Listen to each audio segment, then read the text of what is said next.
یہ اقوام مسلمانوں کے قتل عام کا بے رحمانہ بدلہ۔ اس قبضے کے بعد تاریخ کے ایک سیاہ باب کا آغاز، جب رچرڈ کے حکم پر شہر میں موجود ہزاروں مسلمان قیدیوں بشمول عورتوں، مردوں، بچوں کا بے دردی سے قتل عام کیا۔ کیسے اس نے صلیبیوں کو ان کے ناقابل تسخیر قلعوں سے نکالا۔ اس نے شہر میں موجود صلیبی آبادی کو کوئی رعایت نہیں دی۔ 1260 میں قاہرہ شہر کی گلیوں میں ایک عجیب تناؤ بھری خاموشی تھی۔ چند ہفتے پہلے ہی لوگوں نے منگولوں پر عین جالوت کی عظیم فتح کا جشن منایا تھا، لیکن اب ان کا فاتح ہیرو سلطان قدس مر چکا تھا، اور اس کا قاتل ان کا اپنا ہی جرنیل رکن الدین بیربس تھا، جو اب مصر اور شام کے تخت پر بیٹھا تھا۔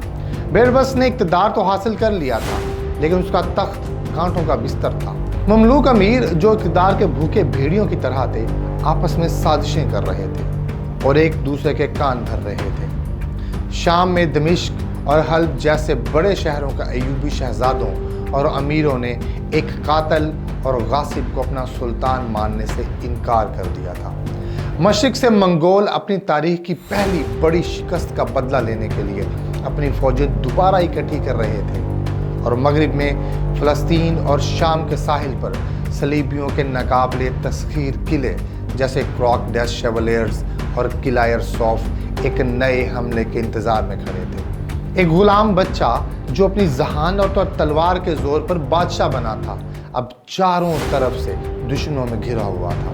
اس کی سلطنت ایک ایسی کشتی کی طرح تھی جو کسی بھی وقت کسی بھی طوفان میں ڈوب سکتی تھی۔ تو کیسے سلطان بیربس نے، جسے اس کی پھرتی، چالاکی اور بے رحمی کی وجہ سے یورپی پینتھر کہتے تھے، اپنے تمام دشمنوں کو ایک ایک کر کے شکست دی؟ کیسے اس نے صلیبیوں کو ان کے ناقابل تسخیر قلعوں سے نکالا، اور کیسے اس نے حشاشین کی پراسرار تنظیم کا خاتمہ کیا؟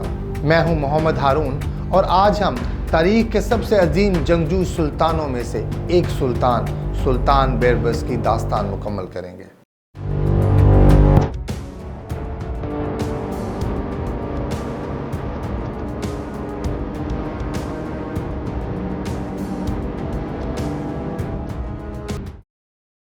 دوستو، بیربس جانتا تھا کہ اس کا پہلا کام ملک کے اندر اپنی گرفت مضبوط کرنا ہے۔ اس کے لیے اس نے ایک شاندار چال چلی۔ وہ جانتا تھا کہ منگولوں کے بعد عباسی خلافت تو ختم ہو گئی، لیکن خلافت کا تصور ابھی بھی مسلمانوں کے دلوں میں تھا۔ اس نے اپنے جاسوس بھیجے اور بغداد پر منگول حملے سے بچ جانے والے ایک عباسی شہزادے ابو القاسم احمد کو ڈھونڈ نکالا، جو کہ کہیں صحرا میں چھپا ہوا تھا۔ جون 1261 میں بیربس نے اس شہزادے کا قاہرہ میں ایک بادشاہ کی طرح استقبال کیا۔ اس نے خود اس کے گھوڑے کی لگام تھامی اور اسے المنتصر باللہ کے لقب سے نیا عباسی خلیفہ تسلیم کر لیا۔ یہ ایک سیاسی شاہکار تھا۔ اسے ایک قدم نے اس کی حکومت کو مذہبی اور قانونی جواز فراہم کر دیا، جس سے شام میں اس کے خلاف بغاوت کرنے والے امیروں کا سب سے بڑا بہانہ ختم ہو گیا۔ اب بیربس صرف ایک مملوک سلطان نہیں، بلکہ اسلامی دنیا کے خلیفہ کا محافظ بن چکا تھا۔ اس کے بعد اس نے ایک ایسی ریاست کی بنیاد رکھی جو انصاف، نظم و ضبط اور ایک بے مثال انٹیلیجنس نیٹ ورک پر قائم تھی۔ وہ ہفتے میں 4 دن عوام کے لیے کھلی عدالت لگاتا، جہاں کوئی بھی غریب سے غریب شخص براہ راست سلطان سے انصاف مانگ سکتا تھا۔ اس نے ایک دارالعدل قائم کیا اور اس بات کو یقینی بنایا کہ اس کے امیر اور گورنر عوام پر ظلم نہ کرے۔ اس نے پل بنوائے، آبپاشی کے لیے نہریں کھدوائیں اور قاہرہ اور دمشق کو شاندار مساجد اور مدرسوں سے بھر دیا۔ اس نے قاہرہ میں اپنی عظیم الشان مسجد الظاہر بیربس کی بنیاد رکھی۔ اس کا سب سے بڑا کارنامہ تھا ایک انتہائی تیز رفتار ڈاک کا نظام قائم کرنا۔ اس نظام کو البرید کہا جاتا تھا۔ اس نے پورے ملک میں ہر چند میل پر ایسے اسٹیشن بنوائے جہاں تازہ دم گھوڑے ہر وقت تیار رہتے تھے۔ اس نظام کے ذریعے دمشق سے قاہرہ تک کا ایک پیغام صرف 4 دن میں پہنچ سکتا تھا، جو اس دور میں ایک ناقابل یقین رفتار تھی۔ یہ صرف ایک ڈاک کا نظام نہیں تھا، یہ اس کا انٹیلیجنس کا نیٹ ورک بھی تھا، جو اسے سلطنت کے ہر کونے سے خبر پہنچاتا تھا۔ اس نے کبوتروں کے ذریعے پیغام رسانی کا بھی ایک وسیع نظام قائم کیا۔ ایک بار جب اس نے ملک کے اندر اپنی طاقت مستحکم کر لی تو بیربس نے اپنی توجہ اپنی اصل دشمن یعنی صلیبیوں کی طرف موڑ دی۔ وہ جانتا تھا کہ صلیبیوں کی طاقت اس کے عظیم الشان اور ناقابل تسخیر سمجھے جانے والے قلعوں میں ہے۔ بیبرس نے محاصرے کی جنگ کو ایک سائنس میں بدل دیا۔ اس نے بہت بڑی بڑی منجنیقیں بنوائیں جو قلعوں کی دیواروں پر 200 کلوگرام وزنی پتھر برسا سکتے تھے۔ اس کے انجینئرز دیواروں کے نیچے سرنگیں کھودنے کے ماہر تھے۔ ایک ایک کر کے اس نے صلیبیوں کے قلعوں کو فتح کرنا شروع کر دیا۔ وہ ہر سال موسم بہار میں ایک نئی مہم کا آغاز کرتا۔ 1265 میں اس نے 40 دن کے محاصرے کے بعد صلیبیوں کے مضبوط قلعہ سوف کو فتح کیا۔ 1268 میں انطاکیہ کی فتح صلیبیوں کے لیے ایک بہت بڑا دھچکا تھا۔ انطاکیہ جو پہلی صلیبی جنگ کے وقت سے ان کے قبضے میں تھا اور جسے عیسائیت کا گہوارہ کہا جاتا تھا، اسے بیبرس نے چند دنوں میں فتح کر لیا۔ اس نے شہر میں موجود صلیبی آبادی کو کوئی رعایت نہیں دی اور ہزاروں لوگوں کو یا تو قتل کر دیا یا غلام بنا لیا گیا۔ یہ عقا میں مسلمانوں کے قتل عام کا ایک بے رحمانہ بدلہ تھا۔ ناظرین کے لیے بتاتا چلوں کہ عقا جو آج کے اسرائیل میں ایک ساحلی شہر ہے، مسلمانوں کے لیے ایک طویل اور پرتلاطم تاریخ کا گواہ ہے۔ اس شہر نے مسلمانوں کے عروج و زوال کے کئی ادوار دیکھے ہیں، جن میں شاندار فتوحات، صلیبی جنگوں کے دوران ہونے والے ہولناک قتل عام اور جدید دور میں جبری انخلاء کے واقعات شامل ہیں۔ 1191 میں تیسری صلیبی جنگ کے دوران انگلستان کے بادشاہ رچرڈ اول، جسے رچرڈ دی لائن ہارٹ کے نام سے جانا جاتا تھا، اس نے ایک طویل اور خونریز محاصرے کے بعد عقا پر قبضہ کر لیا۔ اس قبضے کے بعد تاریخ کے ایک سیاہ باب کا آغاز ہوا، جب رچرڈ کے حکم پر شہر میں موجود ہزاروں مسلمان قیدیوں بشمول عورتوں، مردوں، بچوں کا بے دردی سے قتل عام کیا۔ یہ واقعہ صلیبی جنگوں کے سب سے ہولناک مظالم میں سے ایک میں شمار کیا جاتا ہے۔ اب آتے ہیں واپس اپنی کہانی کی طرف۔ 1271 میں بیبرس نے کراس ڈیتھ شیولیئرز کو بھی فتح کر لیا۔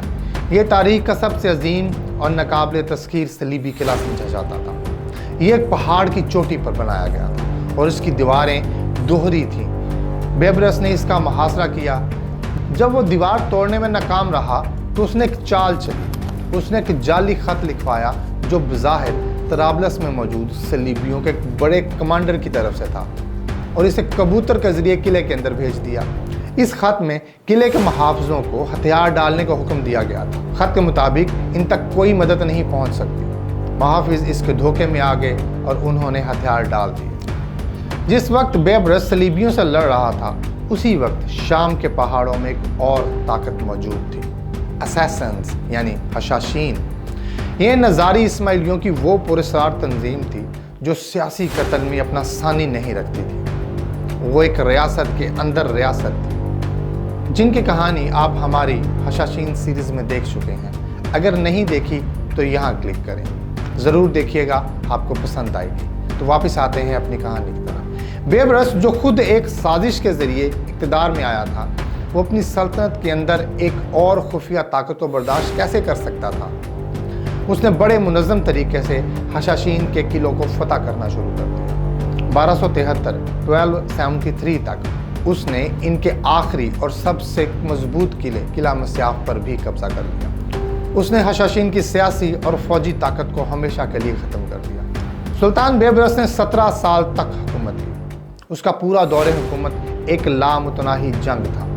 وہ مسلسل حرکت میں رہتا تھا، کبھی صلیبیوں سے لڑتا، کبھی منگولوں کے نئے حملوں کو پسپا کرتا اور کبھی اپنی سلطنت کے اندر بغاوتوں کو کچلتا۔ وہ ایک سال قاہرہ میں ہوتا، اگلا سال دمشق میں۔ اس نے آرمینیا اور نوبیا یعنی جو موجودہ سوڈان ہے، نوبیا تک کامیاب فوجی مہمات بھیجی۔ وہ ایک ناقابل یقین حد تک توانائی رکھنے والا شخص تھا۔ وہ ایک بے رحم فاتح تھا، لیکن ساتھ ہی ایک شاندار منتظم بھی تھا۔ اس نے ایک بکھری ہوئی ایوبی ریاست کو ایک طاقتور مملوک سلطنت میں بدل دیا، جس نے اگلے 250 سال تک اس خطے پر حکومت کی۔ 1277 میں ایک کامیاب فوجی مہم کے بعد سلطان بیبرس دمشق آیا۔ یہاں 54 سال کی عمر میں اس کا اچانک اور پراسرار انتقال ہو گیا۔ سرکاری کہانی تو یہ تھی کہ اس کی موت بہت زیادہ کمز پینے کی وجہ سے ہوئی ہے۔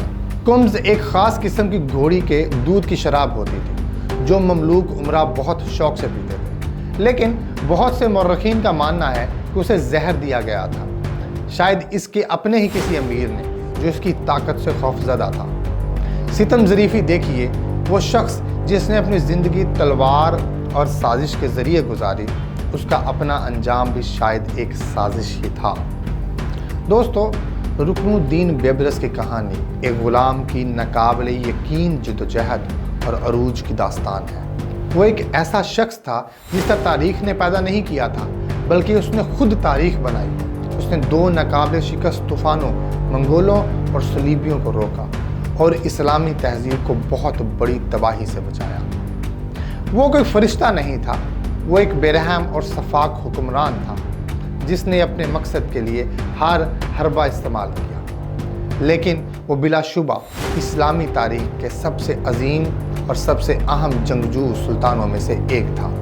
اس کی میراث آج بھی قاہرہ کی مسجدوں اور شام کے قلعوں میں زندہ ہے۔